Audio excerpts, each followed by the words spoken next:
Hi, I'm Mara Webster with In Creative Company, and today we're joined by the wonderful Everett Osborne, who is the lead actor in the film Sweetwater.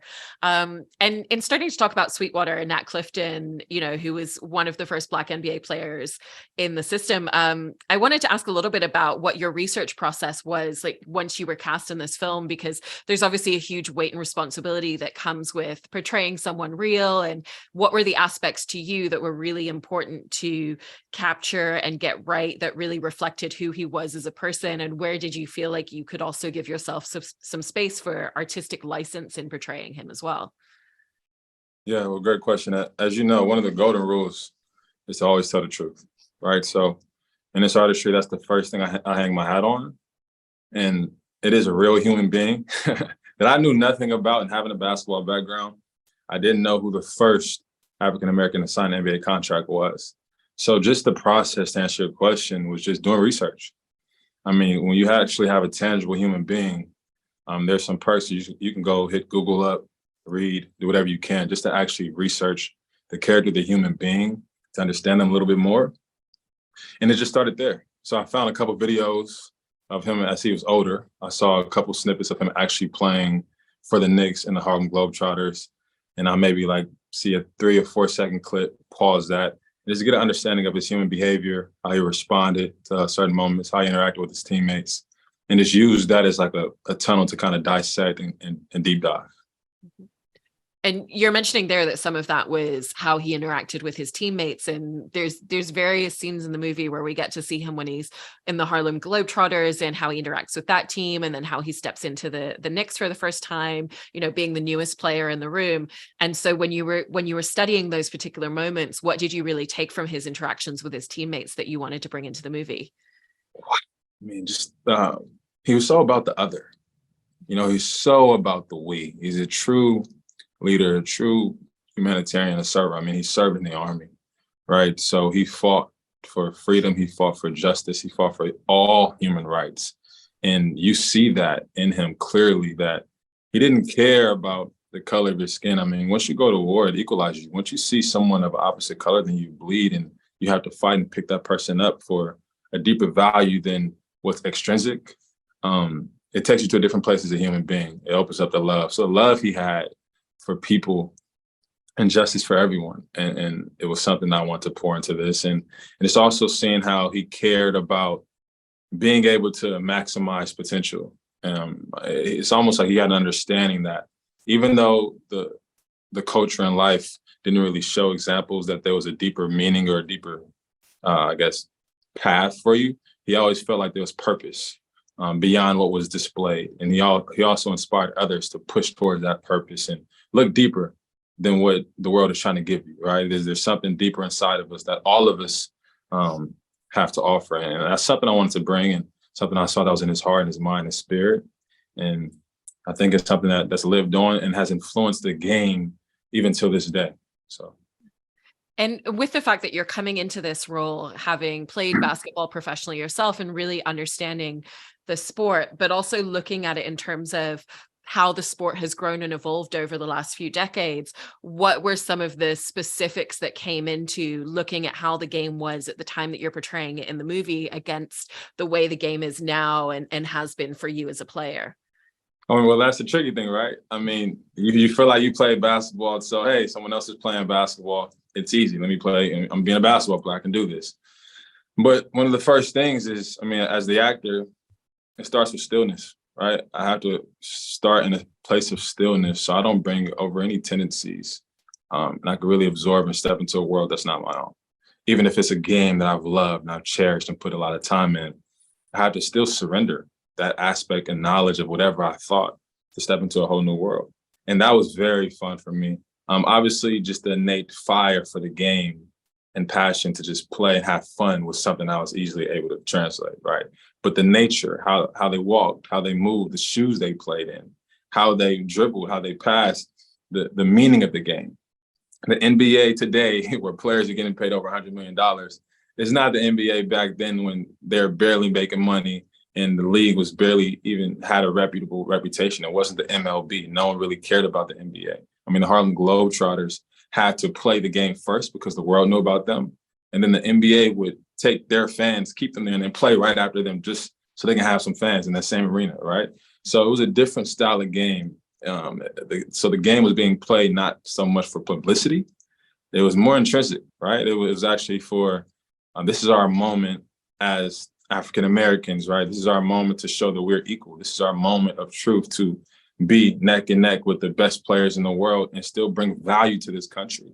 I mean, post-Great Depression, every human being was seeking how to bring value as a human being, right? And post-war, you come back, you're trying to figure out what can I do to serve, and you don't want that to be mocked at all. So making that transition from the Globetrotters to the Knicks was very important.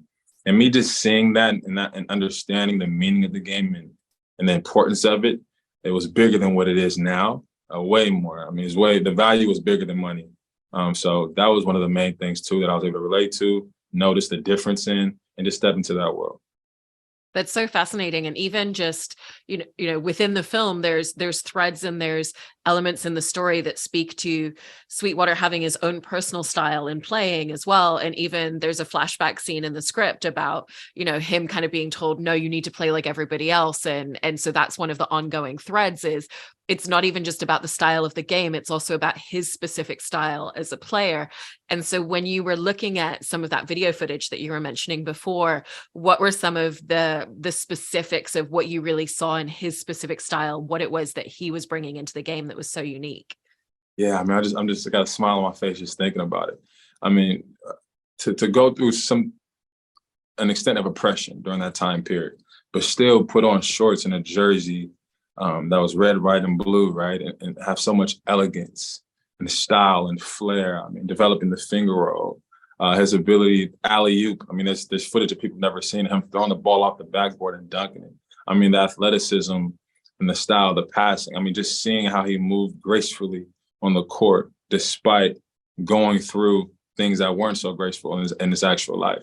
And then even him translating to New York, in a big city, right, where, I mean, the first person that's ever scored an NBA basket was for the New York Knicks, right, in like 1946 when they started the league. So, I mean, it's a great place for history.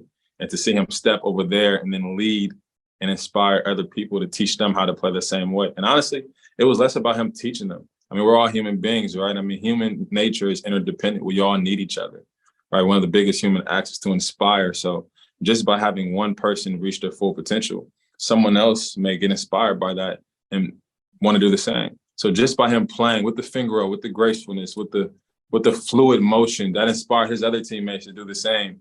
And then the game changed that way because, hey, we see someone revolutionizing something. It looks fun, right? He had fun playing it. It wasn't just cookie cutter. It was more fun. It was more expressive. Even during that time, jazz music changed, right? It became less of just the cookie cutter to each person having their solo. So all that tied into that style of play. And what was your process of really infiltrating and absorbing that into yourself?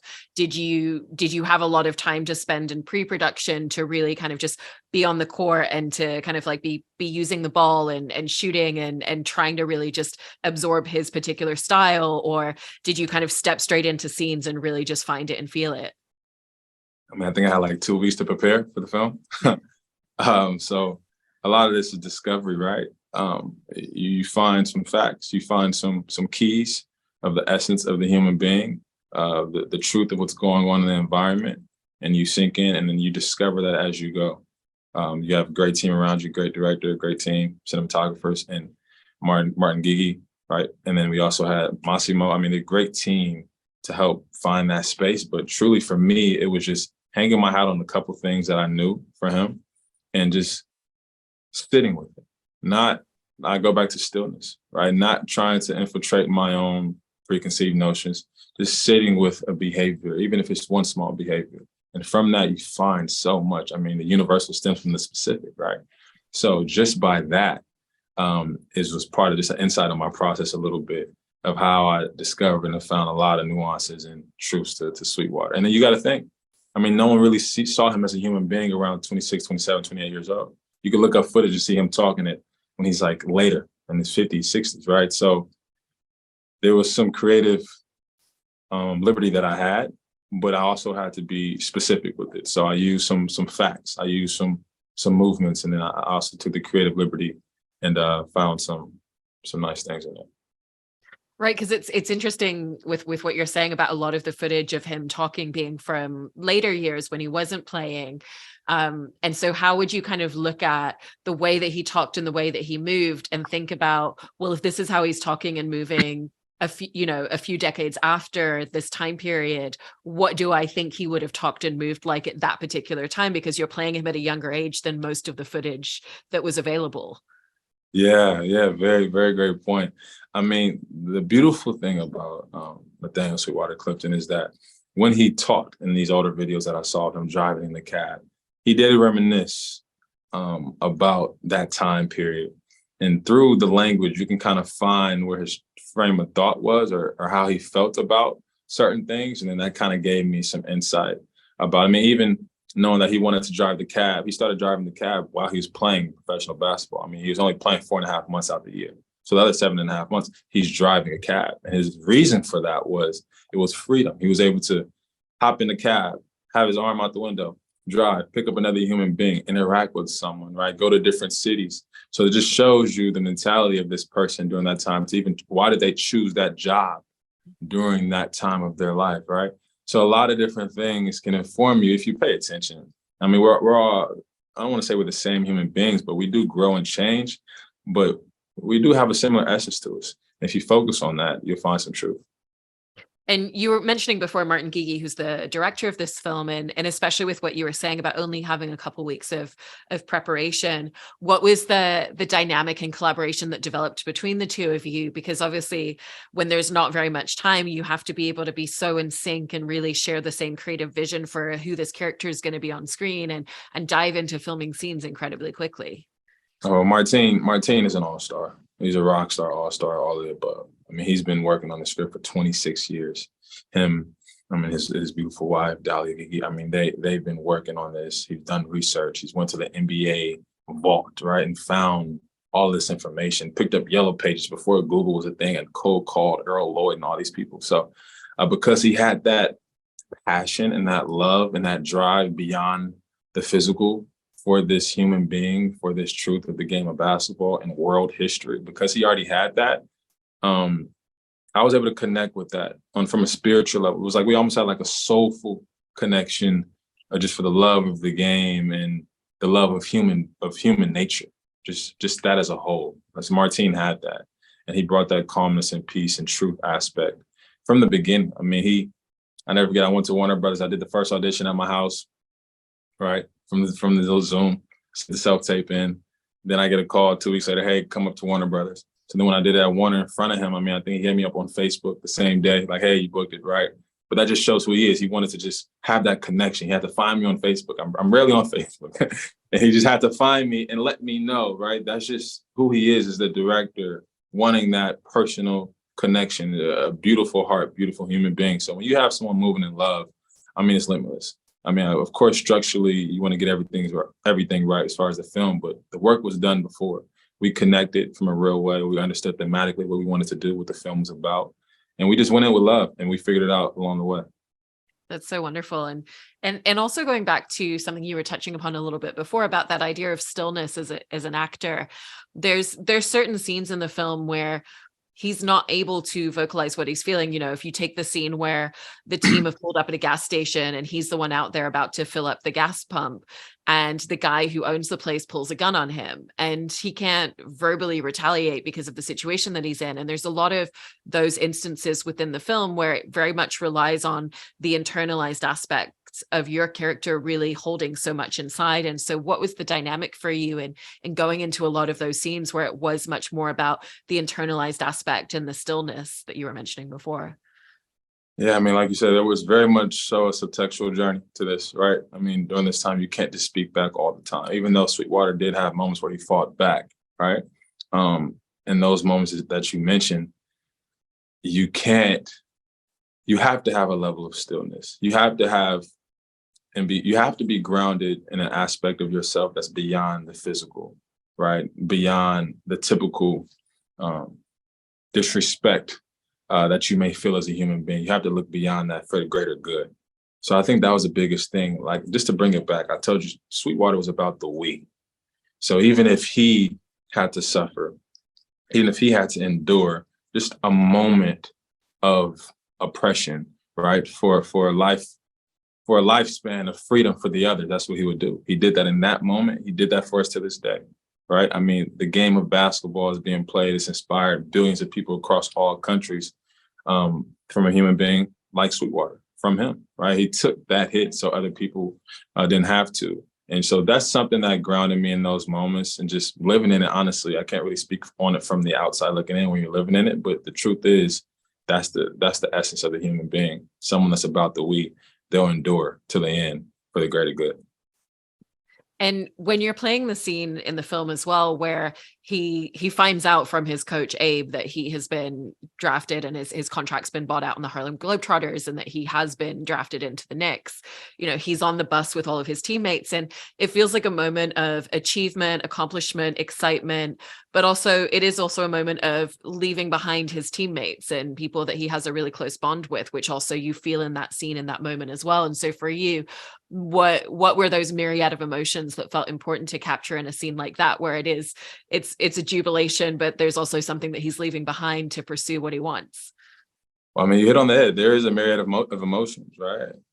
Plethora of emotions. I mean, the human diaspora, we experience so much in one moment. It's not, oh, happy, oh, sad, right? So in this moment, you can't play it as if he knows he's about to be the first African-American to sign an NBA contract. And the NBA then wasn't the NBA now, like I said. So in that moment, it's not about what it sounds like. It's about what it is. The truth is, we're leaving our brothers behind. I'm leaving someone that I've slept in buses with, right? You're leaving people that you've just developed true bonds with, you shared secrets with, that you struggled with, that you starved with, that you've tasted defeat and triumph with. So how do you do that? And are you leaving them behind? You're going to a better place, but is it better? I mean, you're stepping into an unknown, and there's always fear in the unknown, but that is the beauty of life, right? To have that opportunity to experience the unknown. See, when you're behind, when you're enslaved to some degree or oppressed to some degree or caught in the same cycle or system that life has presented, you can never tap into the unknown. So you never really get to fully experience the beauty of life. So those were aspects that was important to bring into that moment. I mean, yeah, we're leaving behind certain things and people that we care about, almost a piece of ourselves, right? There is a metamorphosis that's going on, but then we're also stepping into the unknown. And we're going to see what happens. I mean, we do know that Jackie Robinson a couple years before just did the same thing. So it's not like we haven't seen it done before, but it's like, did you ever think it was going to be you? I mean, so you're processing all of these things. And that was important for me to bring in that moment. And with what you're saying there about a lot of the emotional facets and that connectivity with teammates and, you know, being an athlete, obviously we were talking before about the physical aspects as a player of what you were able to bring into the film, but I imagine that there's so many emotional aspects that you really were able to tap into and understand on such a granular level in terms of this character. Even just the idea of, you know, having played on a team and then moved to a different team and knowing what it's like to leave behind people that you've had to build such a level of trust and such a bond with. And so what were some of those emotional facets of your own experience that you felt like you were really able to channel into this role? Well, I mean, I've lived in Australia, right? I've lived in Australia. I've left family behind that probably could have used my attention while I was still here in Los Angeles home. But you have to kind of step forward because life purpose is calling you to a bigger space. I felt that before.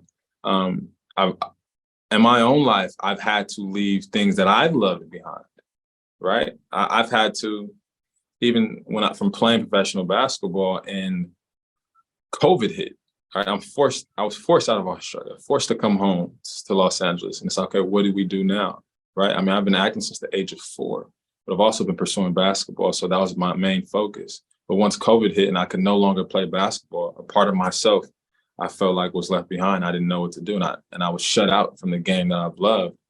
But in that space, I found true purpose. I had to surrender that aspect of me that I've worked so hard for, my dreams of playing and doing this. I had to surrender that and create space for myself to step into the unknown. And lo and behold, I found my purpose has been waiting all along, being an artist, being an actor. And I stepped into that freely and full of love and full of grief, right? Full of fear a little bit, but full of excitement of what's to come. Because we've known that this past that we've worked so hard for, that we've endured so much hardship for, has prepared us for this moment. And when you're faced with that, I mean, true healing comes from intimacy with self, right? So you have to be intimate with yourself. You have to have quiet moments to where you're really thinking about life and what do you want to do and what do you want to be in. And I faced those. I faced those hard moments with myself that led me to a metamorphosis that I talked about of stepping into true purpose, right? So, I mean, the through line is there's always a deeper purpose. And through that, you have to leave certain things behind, but it's not like a dead stop. Everything inspires the next step. So that's the way I kind of translated it into something I was able to lean in with myself. I really, really love that sentiment and everything that you're saying there. And, you know, in the final moments of the film where we're getting to see that first game that he plays for the NBA and, you know, I was like giving away a spoiler, but seeing victory at the end of that game. Obviously, when you're going into a scene like that, there's certain moves and there's certain beats and there's, I imagine, a lot of choreography that goes into, okay, how do we actually want this to play out? What are the moves going to be? What is that final goal going to look like on the court? And so how did you and Martin and the rest of the team really figure out the choreography of what that scene needed in that moment? I mean, to be honest, a lot of it was moment to moment capture, right? Of just, I want to say half of it was just free flowing and allowing what to happen just to create, like just in the moment, staying present. And then some of it was actually planned, right? So we planned certain plays that were going to happen, but how we were going to convert, you may not know how the score was going to happen. You may not know how, but the plan was to create the play, create the structure, create some type of specific thing we could focus on and use that as an opportunity to create from infinite abundance. And that's really how it happened in that moment. I mean, as you know, how things are written is and how it's always filmed. So it's written differently.